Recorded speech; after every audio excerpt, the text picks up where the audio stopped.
Στην Εθνική Πινακοθήκη λίγο πιο κάτω εκτίθεται και ο μεγάλος Αφρικανός καλλιτέχνης Πίτερ Οφορίκουε με την έκθεση γυμνών Liberty Professionals. Έχετε πάει να το δείτε, θα πάτε? Όχι, θα πάω να το δω. Ο διάσημος κριτικός τέχνης Ηλίας Ατματσίδης έχει χαρακτηρίσει τη διεθνή φρουάρ ως την καρδιά που πάλονται ταυτόχρονα τα πινέλα του καιρού τους. Θα συμφωνήσετε με τον κύριο Ατματσίδη σε αυτή τη διατύπωση? Αν και είναι κάπως έτσι λίγο περίπλοκο όλο αυτό που το λέτε, θα μπορούσα να πει ναι, πάλεται η καρδιά της τέχνης. Τι είναι η γνώμη για τον κύριο Ατματσίδη σαν εικαστικό, σαν κριτικό? Ναι, μια ενδιαφέρουσα μορφή της τέχνης.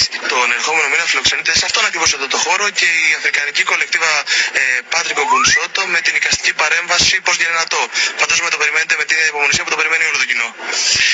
Προς το παρόν, επειδή δεν άκουσα.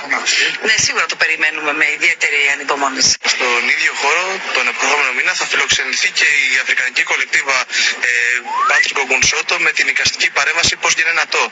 Το φαντάζομαι το περιμένετε με ανυπομονησία όπως όλοι μας. Ναι.